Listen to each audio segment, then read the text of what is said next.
पाए। ദൈവത്തിന്റെ നാമം മഹത്വപ്പെടുമാറാകട്ടെ. परमेश्वर के वचन में से कुछ बातें सरलता और सादगी के साथ आपके सामने मैं रखना चाहता हूँ. വളരെ ലളിതമായി ദൈവത്തിന്റെ വചനത്തിൽ നിന്ന് ചില സത്യങ്ങൾ നിങ്ങളുടെ മുൻപാകെ ഇന്ന് രാത്രി ഞാൻ വയ്ക്കുവാൻ ആഗ്രഹിക്കുന്നു. एक सुपरिचित भाग हम पढ़ा सुनेंगे, വളരെ പരിചിതമായ ഒരു ഭാഗം നാം വായിച്ചു കേൾക്കാൻ പോകുകയാണ്. और उसमें से कुछ खास बातें संक्षिप्त रीति से आज रात को मैं आपके साथ बांटना चाहता हूँ. ഇന്ന് രാത്രിയിൽ ആ ഭാഗത്തു നിന്നും വളരെ ലളിതമായി ചുരുക്കമായി ചില സത്യങ്ങൾ നാം ശ്രദ്ധിക്കാൻ പോകുകയാണ്. निकाले यूहन्ना रचित सुसमाचार उसका 8 अध्याय और 1 पद से लेकर 12 पद तक. യോഹന്നാൻ എഴുതിയ സുവിശേഷം 8-ാം അധ്യായം 1 മുതൽ അതിന്റെ 12 വരെയുള്ള വാക്യങ്ങൾ നമുക്ക് വായിക്കാം. यूहन्ना 8 अध्याय 1 पद से 12 पद. യോഹന്നാൻ 8-ാം അധ്യായം 1 മുതൽ 12 വരെയുള്ള വാക്യങ്ങൾ. യേശുവോ ഒലിവുമലയിലേക്ക് പോയി. അധികാലത്ത് അവൻ പിന്നെയും ദൈവാലയത്തിൽ ചെന്നു. ജനമൊക്കെയും അവന്റെ അടുക്കൽ വന്നു. അവൻ ഇരുന്ന് അവരെ ഉപദേശിച്ചുകൊണ്ടിരിക്കുമ്പോൾ ശാസ്ത്രിമാരും പരീശന്മാരും വ്യഭിചാരത്തിൽ പിടിച്ചിരുന്ന ഒരു സ്ത്രീയെ കൊണ്ടുവന്ന് നടുവിൽ നിർത്തി അവനോട്, ഗുരു, ഈ സ്ത്രീയെ വ്യഭിചാര കർമ്മത്തിൽ തന്നെ പിടിച്ചിരിക്കുന്നു. ഇങ്ങനെയുള്ളവരെ കല്ലെറിയണം എന്ന് മോശ ന്യായപ്രമാണത്തിൽ ഞങ്ങളോട് കൽപ്പിച്ചിരിക്കുന്നു. നീ ഇവളെ കുറിച്ച് എന്തു പറയുന്നു എന്ന് ചോദിച്ചു. ഇത് അവനെ കുറ്റം ചുമത്തുവാൻ സംഗതി കിട്ടേണ്ടതിന് അവനെ പരീക്ഷിച്ച് ചോദിച്ചതായിരുന്നു. യേശുവോ കുനിഞ്ഞ് വിരൽ കൊണ്ട് നിലത്ത് എഴുതിക്കൊണ്ടിരുന്നു. അവർ അവനോട് ചോദിച്ചുകൊണ്ടിരിക്കുമ്പോൾ അവൻ നിവർന്നു, നിങ്ങളിൽ പാപമില്ലാത്തവൻ അവളെ ഒന്നാമത് കല്ലെറിയട്ടെ എന്ന് അവരോട് പറഞ്ഞു. പിന്നെയും കുനിഞ്ഞ് വിരൽ കൊണ്ട് നിലത്ത് എഴുതിക്കൊണ്ടിരുന്നു. അവർ അത് കേട്ടിട്ട് മനസാക്ഷിയുടെ ആക്ഷേപം ഹേതുവായി മൂത്തവരും ഇളയവരും ഓരോരുത്തനായി വിട്ടുപോയി. യേശു മാത്രവും നടുവിൽ നിൽക്കുന്ന സ്ത്രീയും ശേഷിച്ചു. യേശു നിവർന്നു അവളോട്, സ്ത്രീയെ, അവർ എവിടെ? നിനക്ക് ആരും ശിക്ഷ വിധിച്ചില്ലയോ എന്ന് ചോദിച്ചതിന്, ഇല്ല കർത്താവേ എന്ന് അവൾ പറഞ്ഞു. ഞാനും നിനക്ക് ശിക്ഷ വിധിക്കുന്നില്ല, പോക, ഇനി പാപം ചെയ്യരുത് എന്ന് യേശു പറഞ്ഞു. യേശു പിന്നെയും അവരോട് സംസാരിച്ചു, ഞാൻ ലോകത്തിന്റെ വെളിച്ചം ആകുന്നു. എന്നെ അനുഗമിക്കുന്നവൻ ഇരുളിൽ നടക്കാതെ ജീവന്റെ വെളിച്ചമുള്ളവൻ ആകും എന്ന് പറഞ്ഞു. इस सुपरिचित भाग को आपने कई बार पढ़ा होगा, വളരെ പരിചിതമായ ഈ വേദഭാഗം നാം അനവധി തവണ വായിച്ചവരായി, और कई बार इसमें से अनेक संदेश आपने सुने होंगे. അനവധി സന്ദേശങ്ങൾ ഈ ഭാഗത്ത് നാം കേട്ടിട്ടുള്ളവരാണ്. लेकिन परमेश्वर के कलाम की खूबसूरती यह है कि हर बार एक नयापन हमें उसमें मिलता. ദൈവവചനത്തിന്റെ വിശേഷത എന്നുള്ളത് നാം ആവർത്തിച്ച് കേൾക്കുമ്പോഴും പുതിയതായി നാം അത് അനുഭവിക്കുകയാണ്. इस बात की भूमिका हम सब अच्छी तरह जानते हैं. ഈ സന്ദർഭം ഈ വേദഭാഗത്തിന്റെ നാം വളരെ നന്നായി അറിയുന്നവരാണ്. पापिन स्त्री को यीशु मसीह के पास लाए പാപിയായ സ്ത്രീയെ കർത്താവിന്റെ അടുക്കൽ കൊണ്ടുവരുന്നു. और कहा, गुरु, कानून या व्यवस्था हमें बताती है कि ऐसों को पत्थर मार के मार डालना चाहिए. അവിടെ കർത്താവിനോട് പറയുന്നു, ഗുരു, ഇങ്ങനെയുള്ളവരെ, പാപിയായവരെ കല്ലെറിഞ്ഞു കൊല്ലേണ്ടവരാണല്ലോ. मगर तेरा क्या कहना है? എന്നാൽ നീ എന്തു പറയുന്നു? ऐसे कहकर वे उसकी परीक्षा ले रहे थे. ഈ നിലയിൽ കർത്താവിനെ പരീക്ഷിക്കുന്ന ഒരു സന്ദർഭമാണ്. लेकिन प्रभु झुककर कुछ लिखने लगा. എന്നാൽ കർത്താവ് കുനിഞ്ഞ് എഴുതിക്കൊണ്ടിരുന്നു. और फिर प्रभु ने कहा, तुम में से जो निष्पाप है वो पहला पत्थर मारे. കർത്താവ് പിന്നീട് പറഞ്ഞു, നിങ്ങളിൽ പാപമില്ലാത്തവർ കല്ലെറിയട്ടെ. उनका विवेक उन्हें दोष देने लगा. അവരുടെ മനസാക്ഷി അവരെ കുറ്റപ്പെടുത്തുവാൻ തുടങ്ങി. और लिखा है, छोटे से बड़े तक सब अपना पत्थर छोड़कर भाग गए, चले गए. വായിക്കുന്നത് പോലെ വലിയവർ മുതൽ ചെറിയവർ വരെ ഓരോരുത്തരായി പോയിക്കൊണ്ടിരുന്നു. तब यीशु मसीह ने उस स्त्री से पूछा, हे नारी, क्या तुझे किसी ने दंड नहीं दिया? കർത്താവ് ആ സ്ത്രീയോട് ചോദിക്കുന്നു, സ്ത്രീയെ, നിന്നെ ആരും ശിക്ഷിച്ചില്ലയോ? उसने कहा, नहीं प्रभु, किसी ने नहीं. അവൾ പറയുന്നു, കർത്താവേ, ആരും എനിക്ക് ശിക്ഷ വിധിച്ചില്ല. प्रभु ने कहा, मैं भी तुझे दंड नहीं देता, जा और फिर पाप न करना. കർത്താവ് പറയുന്നു, ഞാനും നിന്നെ ശിക്ഷിക്കുന്നില്ല, പോക, ഇനി പാപം ചെയ്യരുത്. और ये सारा वाक्य होने के बाद यीशु मसीह ने लोगों से कहा, ഇതെല്ലാം പറഞ്ഞതിനു ശേഷം കർത്താവ് ജനത്തോട് പറയുകയാണ്, संसार की ज्योति मैं हूँ. ലോകത്തിന്റെ വെളിച്ചം ഞാൻ ആകുന്നു. जो मेरे पीछे चलेगा എന്നെ അനുഗമിക്കുന്നവൻ वह दुनिया में ठोकर नहीं खाएगा, അവൻ ഇരുളിൽ നടക്കുകയില്ല, लेकिन जीवन के प्रकाश में जीवन बिताएगा. ജീവന്റെ വെളിച്ചമുള്ളവൻ അവൻ ആയിത്തീരും. इस भाग से प्रभु यीशु मसीह के बारे में 3 सरल और और स्पष्ट बातें संक्षिप्त रीति से मैं आपको बताना चाहता हूँ। ഈ ഭാഗത്തു നിന്നും കർത്താവായ യേശുക്രിസ്തുവിനെ കുറിച്ച് വളരെ ലളിതമായ 3 സത്യങ്ങൾ നിങ്ങളുടെ മുൻപാകെ വയ്ക്കട്ടെ. पहली बात है प्रभु यीशु मसीह का अनुग्रह। ഒന്നാമത്തെ കാര്യം കർത്താവായ യേശുക്രിസ്തുവിന്റെ അനുഗ്രഹമാണ്. दूसरी बात है प्रभु यीशु मसीह की करुणा। രണ്ടാമത് നമ്മുടെ കർത്താവിന്റെ ദയ എന്നുള്ള വിഷയമാണ്. और तीसरी बात है प्रभु यीशु मसीह का संदेश। മൂന്നാമത് നമ്മുടെ കർത്താവ് നൽകുന്ന സന്ദേശം. सबसे पहले हम देखें प्रभु यीशु मसीह का अनुग्रह। ആദ്യമായി കർത്താവിന്റെ അനുഗ്രഹത്തെ നമുക്ക് ശ്രദ്ധിക്കാം. या सरल भाषा में यूं कहें प्रभु यीशु मसीह की मेहरबानी। കർത്താവ് നമ്മോട് കാണിക്കുന്ന വലിയ കരുണയാണ് ഇവിടെ നാം ശ്രദ്ധിക്കുന്നത്. अनुग्रह का मतलब क्या है? കൃപയുടെ അർത്ഥം എന്താണ്? अनुग्रह का मतलब वो आशीषें पाना जिसके हम हकदार नहीं हैं।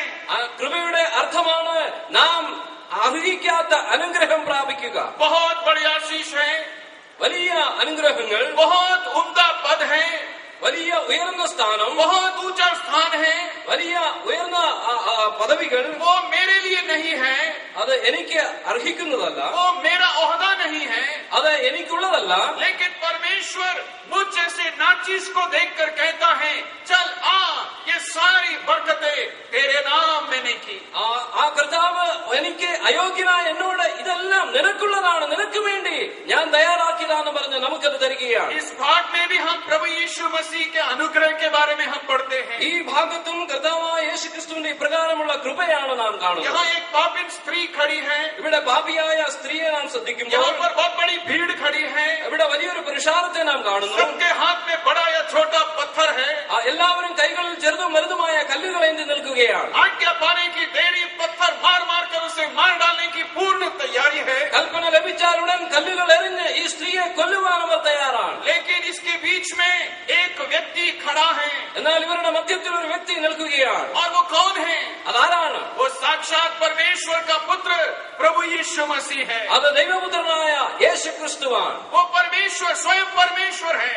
അവൻ സ്വയം ദൈവമാണ്. मैं आपसे पूछना चाहता हूँ, ഞാൻ നിങ്ങളോട് ചോദിക്കട്ടെ, इन भीड़ में किसी की हैसियत है परमेश्वर का दर्शन करने के लिए?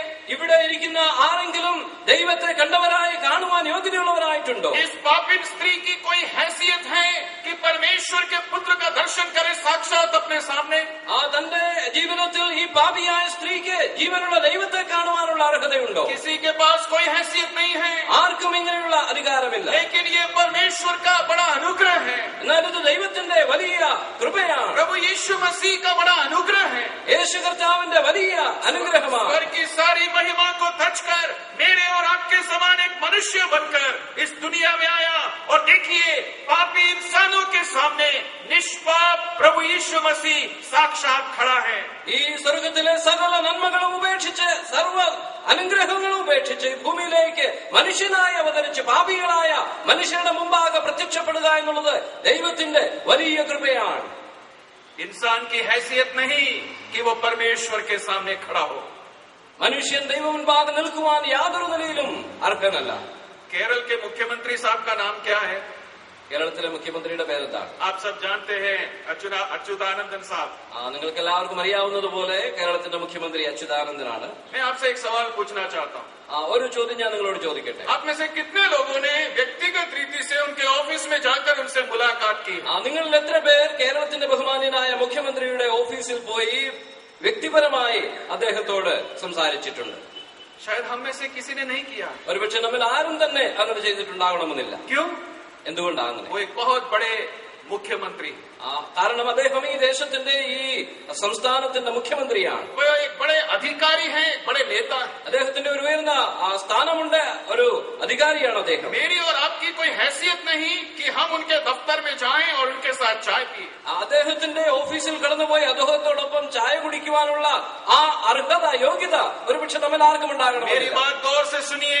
എന്റെ വാക്കുകളെ വളരെ ശ്രദ്ധിച്ചു കേൾക്കുക. जब इंसान इंसान से नहीं मिल सकता, മനുഷ്യർ മറ്റൊരു മനുഷ്യനെ ഈ നിലയിൽ സംബന്ധപ്പെടുവാൻ, കാണുവാൻ സാധ്യമല്ലാതിരിക്കുമ്പോൾ, जब इंसान दूसरे इंसान के साथ कोई रिश्ता संबंध नहीं कायम कर सकता, മനുഷ്യൻ മറ്റൊരു മനുഷ്യനുമായി ഈ നിലയിൽ ബന്ധപ്പെടുവാൻ സാധിക്കാതിരിക്കുമ്പോൾ, इंसान की क्या हैसियत कि वो परमेश्वर के सामने खड़ा हो सके? അങ്ങനെയെങ്കിൽ ദൈവത്തിന്റെ മുൻപാകെ മനുഷ്യന് നിൽക്കുവാൻ എന്ത് യോഗ്യതയാണോ? लेकिन ये प्रभु यीशु मसीह की मेहरबानी, उसका अनुग्रह है कि वो वो मनुष्य अवतार लेकर इस दुनिया में आया और हमारे सामने साक्षात खड़ा। ഇത് കർത്താവിന്റെ വലിയ ദയയാണ്, അനുഗ്രഹമാണ്. അവൻ മനുഷ്യനായി ഭൂമിയിലേക്ക് അവതരിച്ചു. बाइबल प्रभु यीशु मसीह के अनुग्रह के बारे में हमें बताती है। ദൈവത്തിന്റെ വചനത്തിൽ കർത്താവായ യേശുവിന്റെ കൃപയെ കുറിച്ച് നാം വായിക്കുന്നു. हम पढ़ेंगे दूसरा कुरिन्थियों की पत्री 8 अध्याय उसका 9 पद। കൊരിന്ത്യർക്ക് എഴുതിയ 2-ാം ലേഖനം 8-ാം അധ്യായത്തിന്റെ 9-ാം വാക്യം കൂടെ നാം ഈ സന്ദർഭത്തിൽ വായിക്കാം. वहाँ पर बड़े स्पष्ट रूप से यीशु मसीह का अनुग्रह दान लिखा है। ആ ദൈവത്തിന്റെ വലിയ കൃപയെ കുറിച്ച്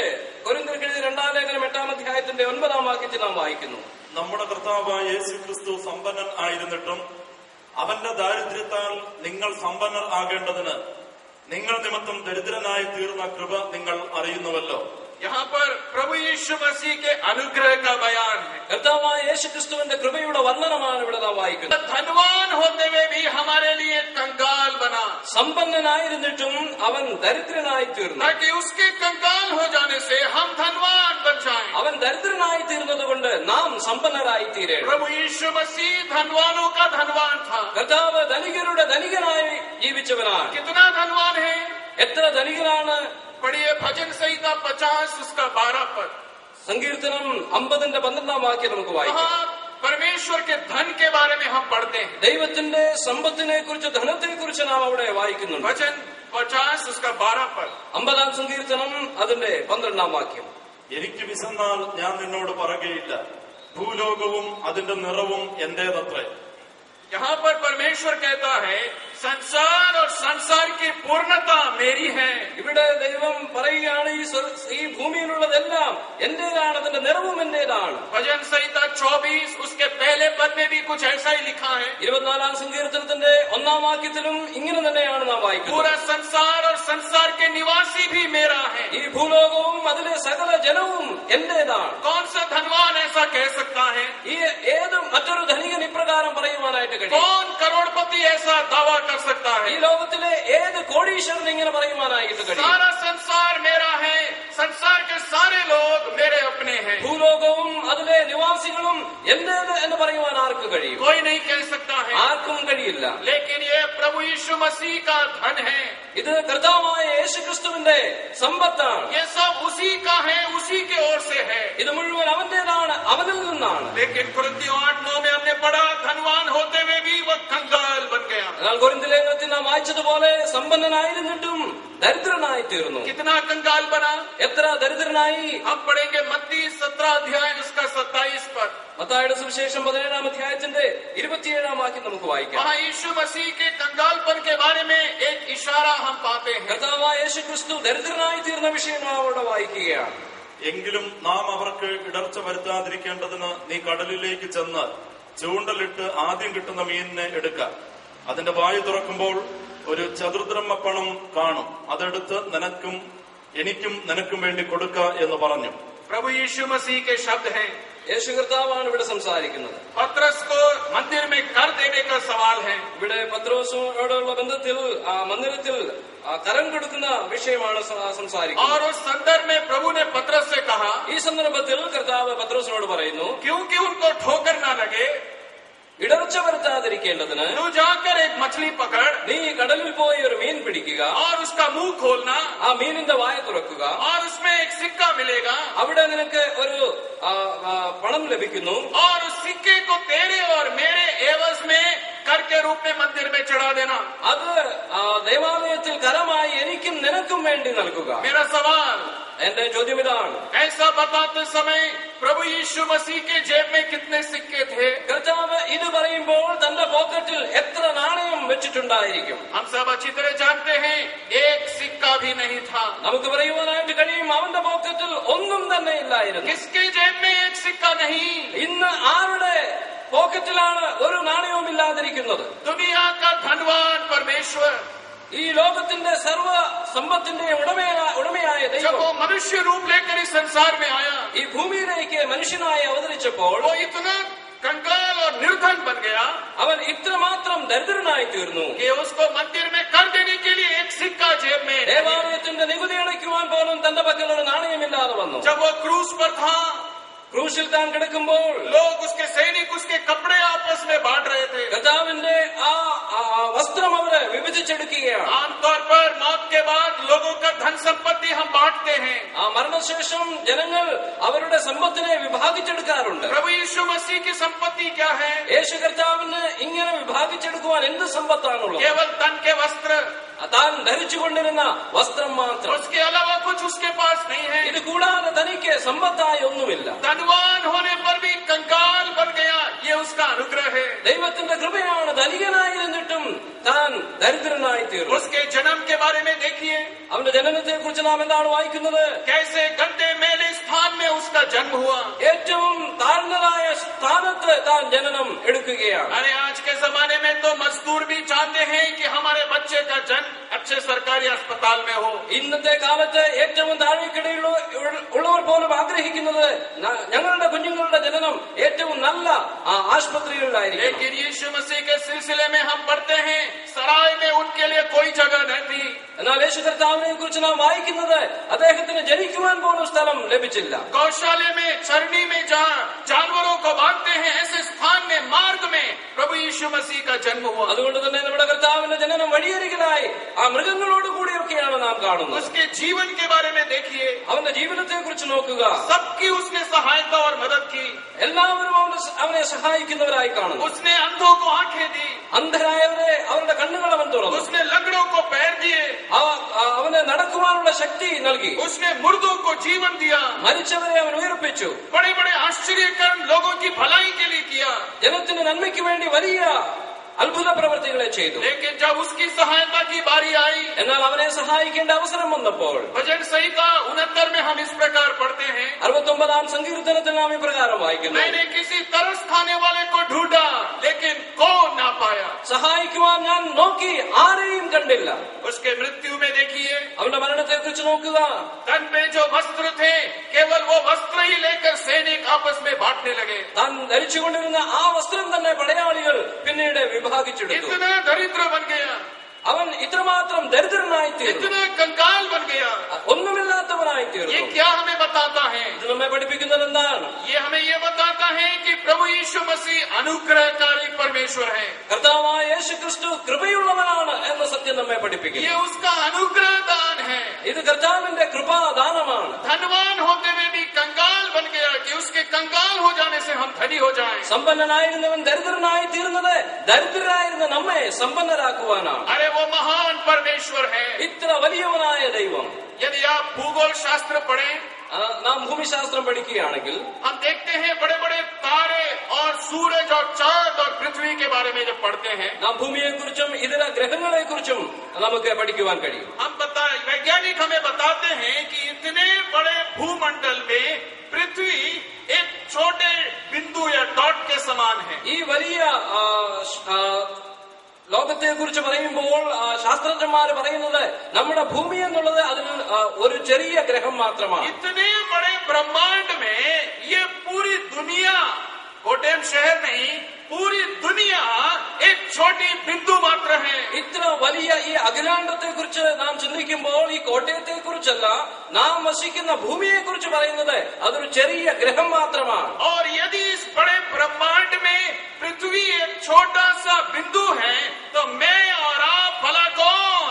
ഈ വലിയ അഖിലാണ്ടത്തിൽ ഈ ഭൂമി കേവലം ഒരു ബിന്ദു മാത്രമാണെങ്കിൽ ഞാനും നിങ്ങളും ഈ ഭൂമിയിൽ എന്താണ്?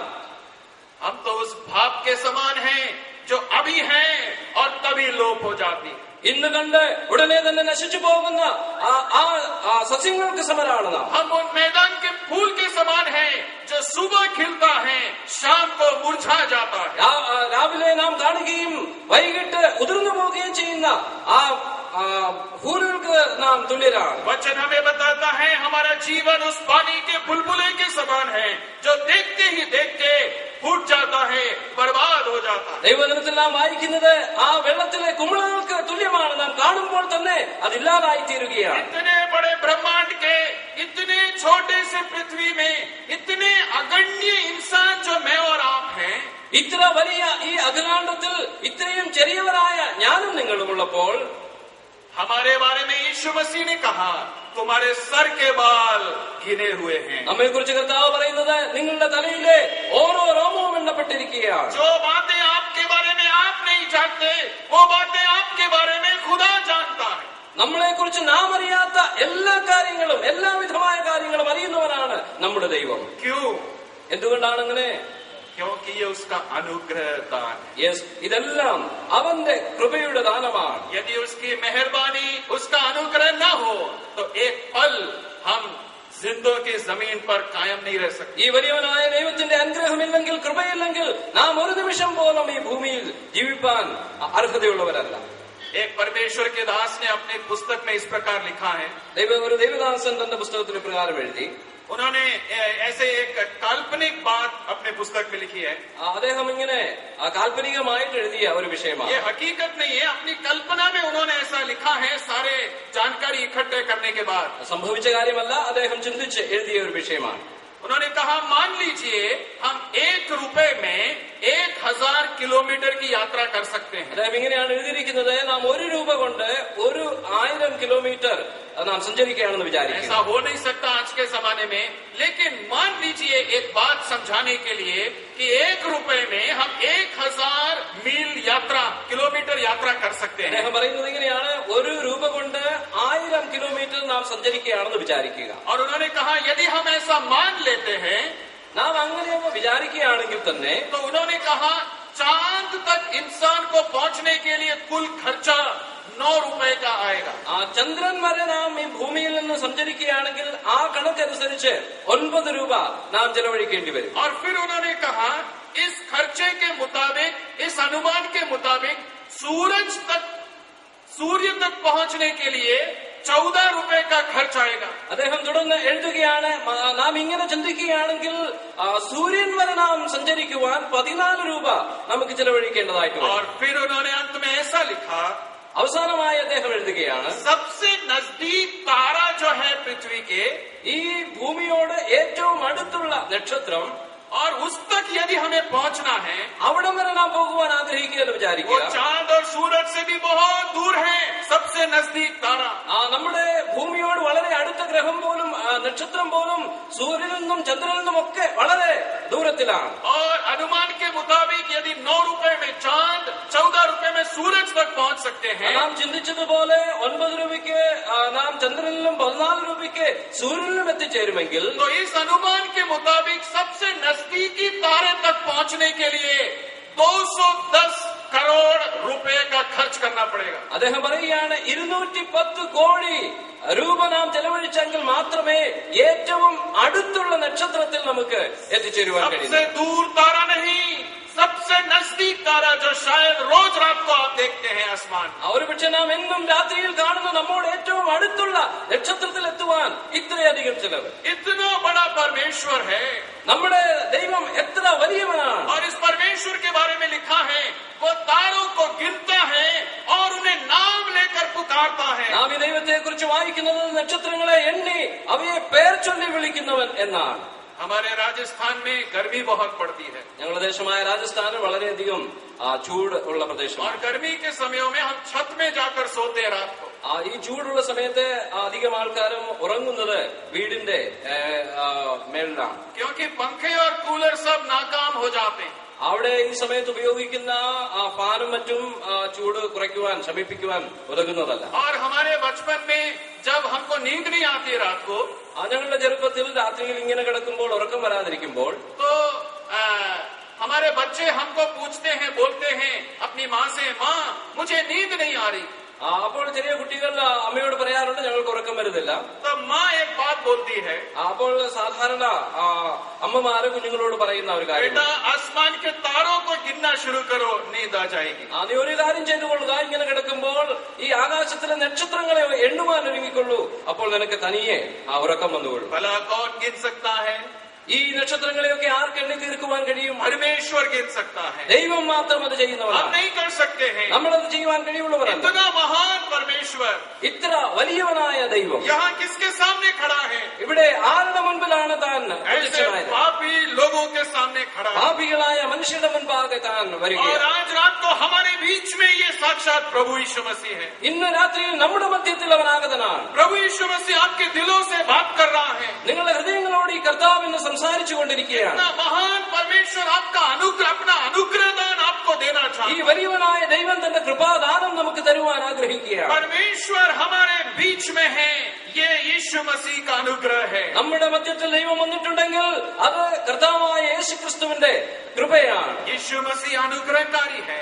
യേശു കർത്താവ് കൃപയുള്ളവനാണ്. वही नहीं, ഇത് മാത്രമല്ല, यीशु मसीह करुणा में परमेश्वर है।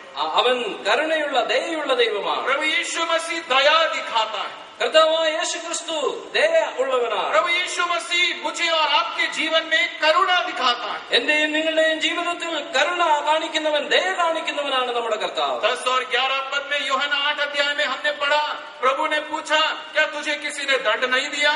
യോഹന്നാൻ 8 അധ്യായത്തിന്റെ 19 വാക്യങ്ങളിൽ ആ സ്ത്രീയോട് കർത്താവ് ചോദിക്കുന്നു, നിന്നെ ആരും ശിക്ഷ വിധിച്ചില്ലയോ? उसने कहा, नहीं प्रभु, किसी ने नहीं। ആ സ്ത്രീ പറയുകയാണ്, കർത്താവെ, ആരും എന്നെ ശിക്ഷ വിധിച്ചില്ല. प्रभु ने क्या कहा? കർത്താവിന്റെ മറുപടിയാണ് അവളോട് പറയുന്നത്, मैं भी तुझे दंड नहीं देता, ഞാനും നിന്നെ ശിക്ഷ വിധിക്കുന്നില്ല. जा मगर फिर पाप ना करना। നീ പോക, എന്നാൽ ഇനി പാപം ചെയ്യരുത്. प्रभु करुणा वहां पर उस स्त्री को दिखाया। ഈ സ്ത്രീയോടുള്ള ബന്ധത്തിൽ വലിയ ദയ കർത്താവ് കാണിക്കുന്നു. प्रभु इतना करुणा क्यों दिखाता है? ഇത്ര വലിയ ദയ എന്തുകൊണ്ടാണ് കർത്താവ് കാണിക്കുന്നത്? पढ़ेंगे भजन संहिता 103 उसका 8 पद। 103 സങ്കീർത്തനത്തിന്റെ 8 വാക്യം നാം വായിക്കുമ്പോൾ वहां पर हम देखते हैं प्रभु यीशु मसीह कैसे दया दिखाता है। എപ്രകാരമുള്ള ദയയാണ് കർത്താവിന്റേത് എന്ന് 103 സങ്കീർത്തനത്തിന്റെ 8 വാക്യത്തിൽ നാം വായിക്കുന്നു.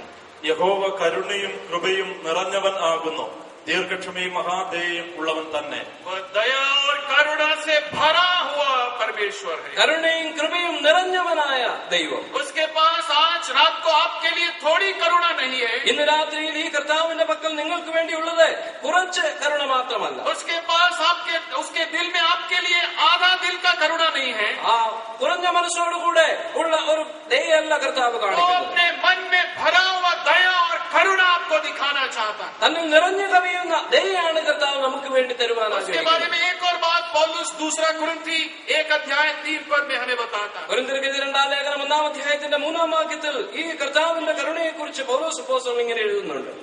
2 कुरिन्थियों 1:3 2 കൊരിന്ത്യർ 1 അധ്യായത്തിന്റെ 3 വാക്യം. മനസ്സലിവുള്ള പിതാവും സർവാശ്വാസവും നൽകുന്ന ദൈവവുമായി നമ്മുടെ കർത്താവായ യേശു ക്രിസ്തുവിന്റെ പിതാവായ ദൈവം വാഴ്ത്തപ്പെട്ടവൻ. यहाँ पर हम पढ़ते हैं वो करुणा का पिता है।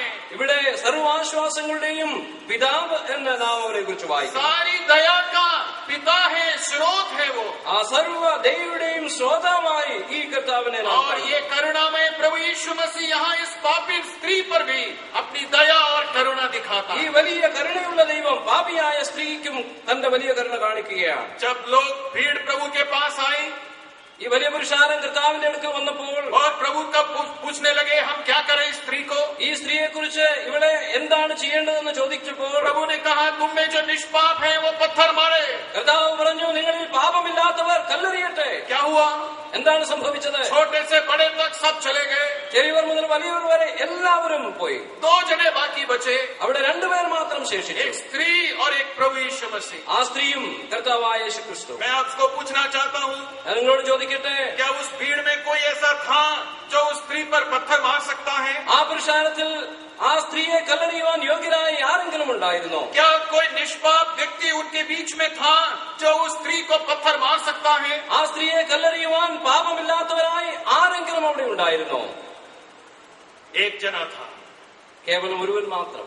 उसका नाम है प्रभु यीशु मसीह। അത് നമ്മുടെ കർത്താവായ യേശു ക്രിസ്തു തന്നെയാണ്. अभी शाम को भी हमने प्रभु के दास के द्वारा सुना, ഈ രാത്രിയിലും സന്ധ്യാസമയത്ത് ദൈവദാസനോട് നാം वो ശ്രദ്ധിക്കുകയായിരുന്നു. निर्दोष और निष्पाप बनकर इस दुनिया में आया। ഈ ലോകത്തിൽ പാപമില്ലാത്തവനായി അവൻ वो വന്നവനാണ്. निष्पाप था, चाहता तो पत्थर मार सकता था, അവൻ പാപമില്ലാത്തവനാണ്, വേണമെങ്കിൽ ആ സ്ത്രീയെ കല്ലെറിയാമായിരുന്നു. लेकिन वो दया से भरा हुआ परमेश्वर, എന്നാൽ ദയയിൽ നിറഞ്ഞവനാണ് നമ്മുടെ वो കർത്താവ്. करुणा से भरा हुआ परमेश्वर। കരുണാ സമ്പന്നനാണ് നമ്മുടെ കർത്താവ്. उसने कहा, मैं भी तुझे दंड नहीं देता, मैं भी तुझे पत्थर नहीं मारता, जा वापस आगे पाप ना करना। അതുകൊണ്ട് അവൻ പറയുന്നു, ഞാനും നിന്നെ ശിക്ഷ വിധിക്കുന്നില്ല, നീ പോക, ഇനി പാപം ചെയ്യരുത്. पत्थर मारने वाला व्यक्ति, दंड देने वाला व्यक्ति स्वयं माफीनामा देता। കല്ലെറിയുവാൻ യോഗ്യതയുള്ളവൻ, ശിക്ഷിക്കുവാൻ യോഗ്യതയുള്ളവൻ പറയുകയാണ്, ഞാനും നിന്നെ ശിക്ഷിക്കുന്നില്ല, പോകാം. प्रभु यीशु मसीह करुणामय प्रभु है, ആ കൃപയുള്ളവനാണ് നമ്മുടെ കർത്താവായ യേശു. और प्रभु यीशु मसीह की करुणा हम कलवरी क्रूस पर और सुंदर तरीके से देखते ഈ हैं। കർത്താവിന്റെ വലിയ കൃപ കാൽവരിയുടെ ക്രൂശിൽ ക്രൂശിലാണ് നാം വ്യക്തമായി उस കാണുന്നത്. स्त्री को तो बोल दिया जा फिर पाप ना करना, ആ സ്ത്രീയോട് അവൻ പറഞ്ഞു, പോക, ഇനി പാപം ചെയ്യരുത്. लेकिन पाप का दंड का क्या होगा? എന്നാൽ പാപത്തിന്റെ ശിക്ഷ ആര് അനുഭവിക്കും? उसके पाप का दंड किसको मिलेगा? ഈ സ്ത്രീയുടെ പാപത്തിന്റെ ശിക്ഷ ആരനുഭവിക്കും? उसको दंड के बगैर छोड़ नहीं सकते. ശിക്ഷയില്ലാതെ ഇവളെ വിടുവാനായിട്ട് കഴിയുകയില്ല. उसको कहा तू जा फिर पाप ना करना, കർത്താവ് അവളെ പറഞ്ഞു വിടുകയാണ്, നീ പോക, ഇനി പാപം ചെയ്യരുത്. तो फिर उसके पाप का दंड कौन भरेगा? എന്നാൽ അവൾ ചെയ്ത പാപത്തിന്റെ ശിക്ഷ ആരനുഭവിക്കും? कुछ समय के बाद कलवरी क्रूस पर एक व्यक्ति को लटकते हुए हम देखते हैं. കുറച്ചു സമയത്തിന് ശേഷം കാൽവരിയുടെ ക്രൂശിൽ യാഗമായി തീരുന്ന ഒരു വ്യക്തിയെ നാം കാണുന്നു. वो और कोई नहीं, यही व्यक्ति है जिसने कहा जा फिर पाप ना അത് करना. മറ്റാരുമല്ല, ഈ സ്ത്രീയെ പോക, ഇനി പാപം ചെയ്യരുതെന്ന് പറഞ്ഞ് പോകുവാൻ അനുവദിച്ചവൻ തന്നെയാണ്. मानो प्रभु ने कहा मैं तुझे दंड नहीं दे रहा, लेकिन तेरा दंड मैं उठा लूंगा. ആ സ്ത്രീയോട് കർത്താവ് ഒരു പക്ഷെ എങ്ങനെയായിരിക്കും പറഞ്ഞത്, പോക, ഞാൻ നിന്നെ ശിക്ഷിക്കുന്നില്ല, എന്നാൽ നിന്റെ ശിക്ഷ ഞാൻ അനുഭവിക്കാൻ പോകുകയാണ്. अजीजों, आज रात को प्रभु यीशु मसीह आपसे भी यही कहना चाहता है. അനുഗ്രഹിക്കപ്പെട്ടവരെ, ഇന്ന് രാത്രിയിൽ കർത്താവ് നിങ്ങളോടും ഇത് തന്നെയാണ് പറയുന്നത്. अपने जीवन में अनेक पाप और गुनाह किए होंगे. നിങ്ങളുടെ ജീവിതത്തിൽ എത്രയോ അധികം പാപം നിങ്ങൾ ചെയ്തിട്ടുണ്ടായിരിക്കും. मैं आपके जीवन के बारे में नहीं जानता, നിങ്ങളുടെ ജീവിതത്തെ കുറിച്ച് എനിക്ക് അറിയില്ല.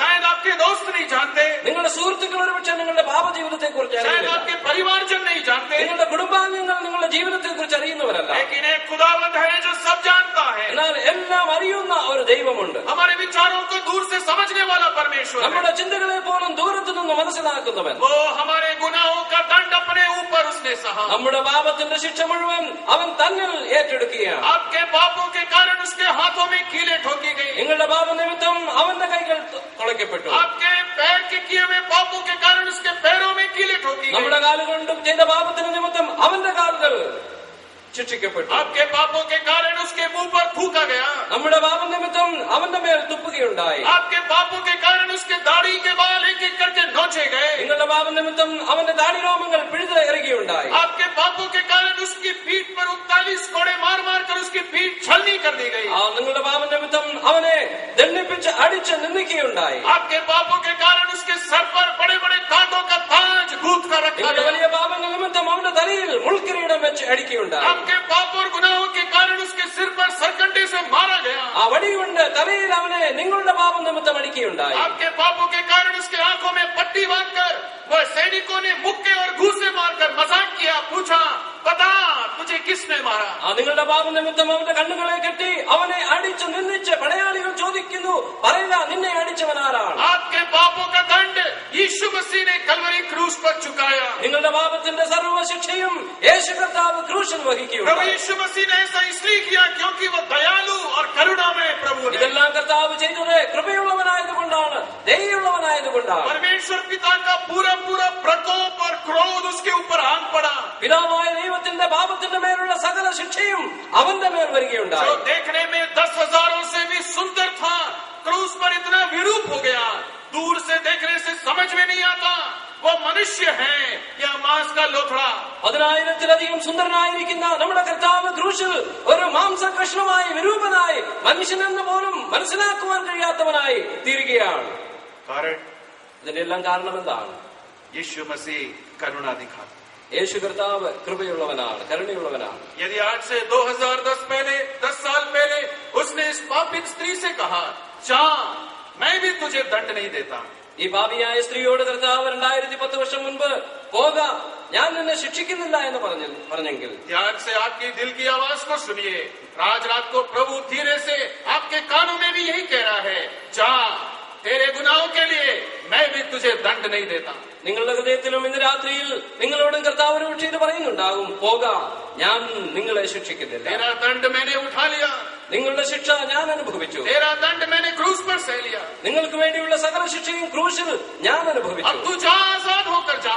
ഇപ്പോൾ നീ സ്വതന്ത്രനായി പോയിക്കൊള്ളുക. अब तू इस बंधन से आजाद होकर जा. ഇവിടെ നിന്ന് സ്വതന്ത്രനായി പോയിക്കൊള്ളുക. तेरे घर में जा, നിന്റെ ഭവനത്തിലേക്ക് പോക, तेरे मोहल्ले में जा, നിന്റെ ആ സ്ഥലത്തേക്ക് കടന്നു പോക, तेरे उसी पुरानी गली में जा, നീ താമസിക്കുന്ന ഇടത്തേക്ക് നീ കടന്നു പോക. लेकिन फिर पाप ना करना. എന്നാൽ ഇനി പാപം ചെയ്യരുത്. मैं भी तुझे दंड नहीं देता. ഞാനും നിനക്ക് ശിക്ഷ തരുന്നില്ല. यीशु मसीह अनुग्रह दिखाता है. കൃപ കാണിക്കുന്നവനാണ് നമ്മുടെ കർത്താവ്. यीशु मसीह करुणा दिखाता है. കരുണയുള്ളവനാണ് നമ്മുടെ ദൈവം. करुणा का मतलब क्या है? കരുണയുടെ അർത്ഥം എന്താണ്?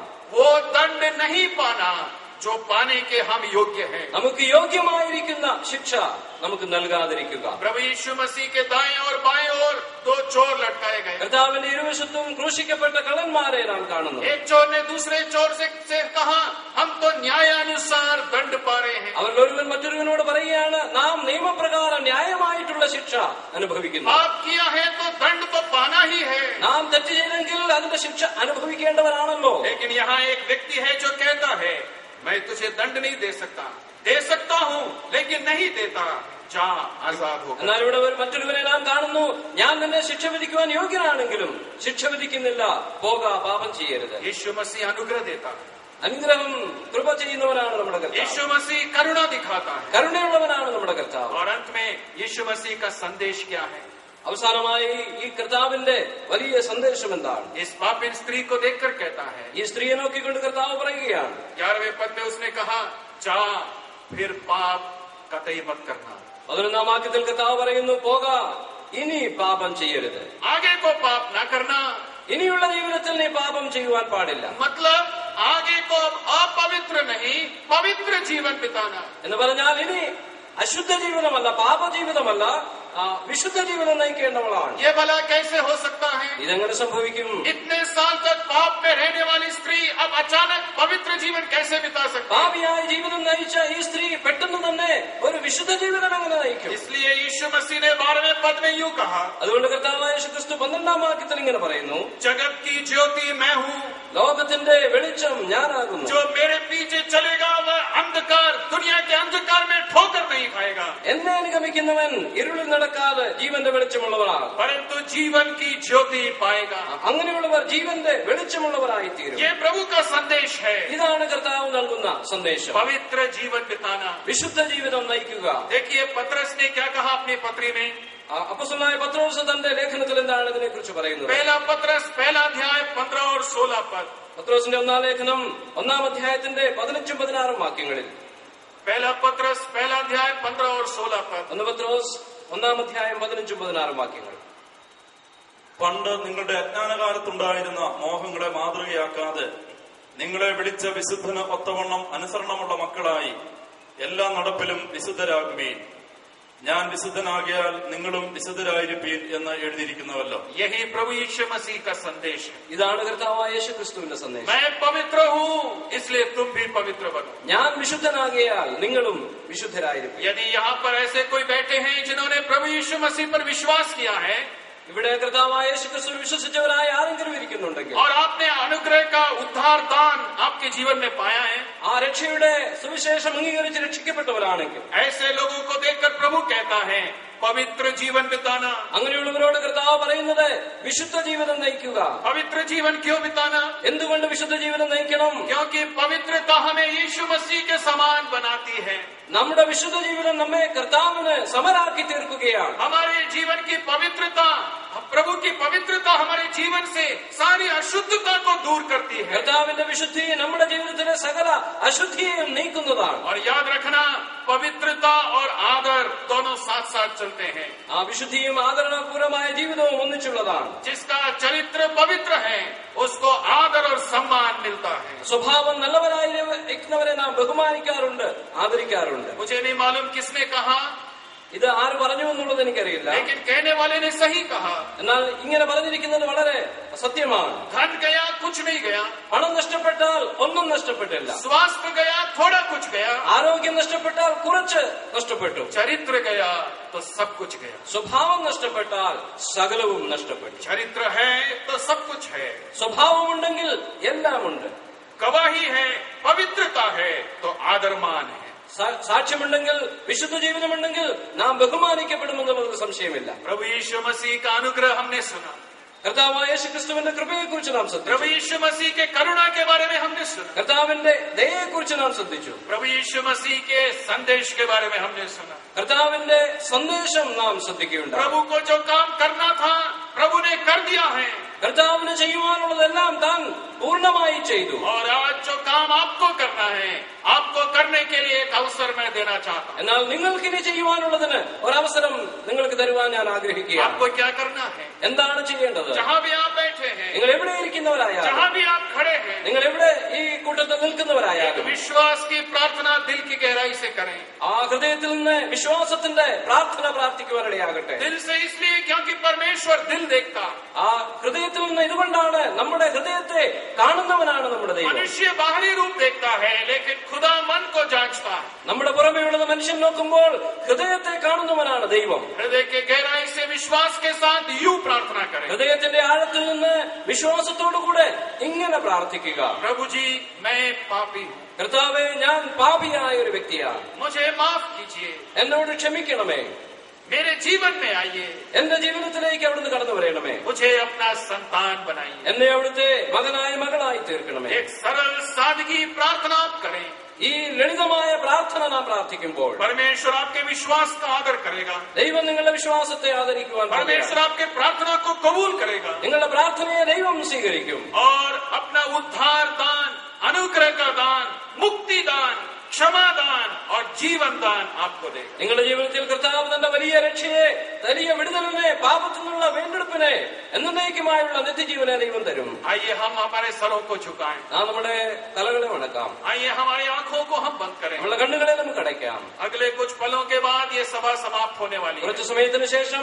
ഈ മീറ്റിംഗ് ഇന്നിവിടെ അവസാനിക്കുകയാണ്. ये एक बहुत पवित्र समय है, വളരെ വിശേഷമായ സമയമാണിത്. मेहरबानी से उठ कर ना जाएं। ആരും ഇവിടെ നിന്ന് എഴുന്നേറ്റ് ഒരിക്കലും പോകരുത്. विश्वासी लोगों से निवेदन है आप प्रार्थना में ठहरे ഇവിടെ रहें। ഇരിക്കുന്ന വിശ്വാസികൾ പ്രാർത്ഥനയോടുകൂടി ഇരിക്കണമേ. मैं आपको बताना चाहता ഞാൻ हूँ, നിങ്ങളോട് പറയട്ടെ, जब सभी सर झुके हुए हैं, എല്ലാ തലകളും അടങ്ങിയിരിക്കുമ്പോൾ, जब सभी आंखें बंद हैं, എല്ലാ കണ്ണുകളും അടഞ്ഞിരിക്കുമ്പോൾ, क्या आप एक निर्णय इस यीशु मसीह के लिए करना चाहते हैं? ഈ കർത്താവായ യേശുവിന് വേണ്ടി തങ്ങളുടെ ജീവിതത്തെ സമർപ്പിക്കുവാൻ ആര് തയ്യാറാകും? हजारों साल पहले ये स्त्री पापी अवस्था में प्रभु के पास लाई गई, 1000 വർഷങ്ങൾക്ക് മുൻപ് ഈ സ്ത്രീ പാപിയായി കർത്താവിന്റെ അടുക്കിലേക്ക് കൊണ്ടുപോയി. लेकिन एक संत बनकर वापस अपने घर को लौटी। അവൾ പാപിയായി വന്നെങ്കിലും ഒരു വിശുദ്ധയായി മടങ്ങി പോകുവാനിടയായി. क्या हुआ? എന്താണ് സംഭവിച്ചത്? उसने यीशु मसीह पर विश्वास किया। ആ സ്ത്രീ യേശു കർത്താവിൽ വിശ്വസിച്ചു. आज रात को ഇന്നു രാത്രിയിൽ यदि आप भी इस यीशु मसीह पर विश्वास करें, ഈ കർത്താവായ യേശു ക്രിസ്തുവിൽ നിങ്ങൾ വിശ്വസിക്കുന്നെങ്കിൽ ये जीवन दान और क्षमा दान आपका हो सकता है। ഈ രക്ഷ നിങ്ങൾക്കും ലഭിക്കുവാനിടയാകും. यीशु मसीह ने कहा, मार्ग, सत्य और जीवन मैं ही हूँ। യേശു കർത്താവ് പറയുണ്ടായി, വഴിയും സത്യവും ജീവനും ഞാനാകുന്നു. यीशु मसीह ने कहा, परमेश्वर ने संसार से ऐसा प्रेम रखा कि उसने अपना इकलौता पुत्र दे दिया, ताकि जो कोई, मतलब हर कोई, मतलब कोई भी उस पर विश्वास करे वह नाश न हो परंतु अनंत जीवन पाए। കർത്താവായ യേശു ക്രിസ്തു പ്രകാരം അരുളി ചെയ്തു, തന്റെ ഏകജാതനായ പുത്രനിൽ വിശ്വസിക്കുന്ന ഏവനും നശിച്ചു പോകാതെ നിത്യജീവൻ പ്രാപിക്കേണ്ടതിന് അവനെ നൽകുവാൻ തക്കവണ്ണം ലോകത്തെ സ്നേഹിച്ചു. यीशु मसीह ने कहा, जिसके पास पुत्र है उसके पास जीवन है।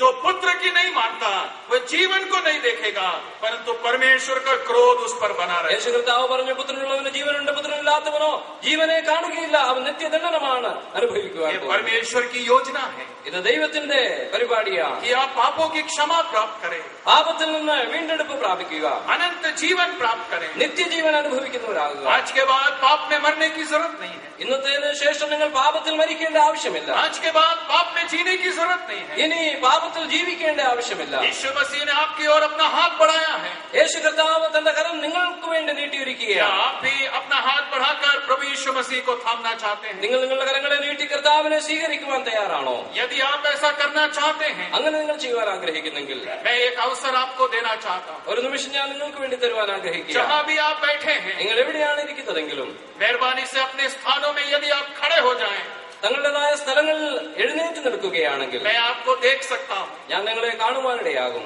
मैं आपके लिए प्रार्थना कर सकता हूँ നിങ്ങൾക്ക് വേണ്ടി പ്രാർത്ഥിക്കുവാനിടയാകും. और परमेश्वर आपको आशीष देगा। കർത്താവ് നിങ്ങളെ അനുഗ്രഹിക്കട്ടെ. क्या कोई है जो अपना जीवन प्रभु यीशु मसीह को देना चाहता है? ഈ നിലയിൽ തങ്ങളുടെ ജീവിതത്തെ കർത്താവിന് സമർപ്പിക്കുവാൻ ആരെങ്കിലും താല്പര്യപ്പെടുന്നുണ്ടോ? शर्माने की जरूरत नहीं है, ലജ്ജിക്കേണ്ട ആവശ്യമില്ല. लज्जाने की जरूरत नहीं है। നാം നമ്മെ കുറിച്ച് ലജ്ജിക്കേണ്ട യാതൊരു ആവശ്യമില്ല. पवित्र समय है, വളരെ വിശുദ്ധമായ സമയമാണ്. परमेश्वर ने आपके दिल से बातचीत की है। കർത്താവ് നിങ്ങളുടെ ഹൃദയങ്ങളോട് സംസാരിച്ചിരിക്കുകയാണ്. यदि कोई है, मेहरबानी से आप खड़े हो जाएं, हम आपको देखना चाहते हैं। ആരെങ്കിലും ഈ നിലയിലുണ്ടെങ്കിൽ ദയവായി എഴുന്നേറ്റ് നിൽക്കുക, ഞങ്ങൾക്ക് നിങ്ങളെ കാണുവാൻ അവസരമുണ്ടാകും. क्या कोई है?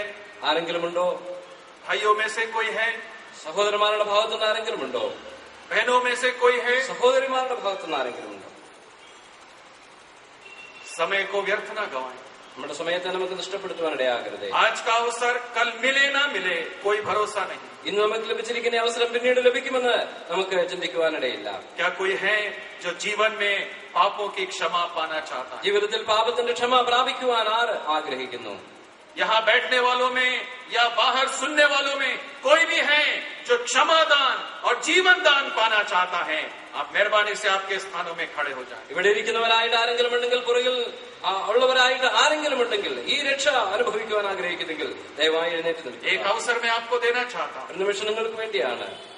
आज ये संदेश उद्धार का संदेश है. ഇത് രക്ഷയുടെ സന്ദേശമാണ്. यदि आप इसे नजरअंदाज करें, എന്നാൽ നാം ഇതിനെ അവഗണിച്ചു പോയാൽ कल यही संदेश आपके न्याय का कारण बनेगा. ഈ വചനം തന്നെ നിങ്ങളെ ന്യായവിധിക്ക് കാരണമാക്കി തീർക്കും. ऐसा कभी आपके जीवन में ना होने पाए. ഇങ്ങനെ നമ്മുടെ ജീവിതത്തിൽ ഒരിക്കലും ഉണ്ടാകാതിരിക്കട്ടെ. क्या कोई है जो प्रभु को पाना चाहता है? യേശു കർത്താവിനെ സ്വീകരിപ്പാൻ, രക്ഷകനായി അംഗീകരിപ്പാൻ ആരെങ്കിലും തയ്യാറാകുന്നുണ്ടോ?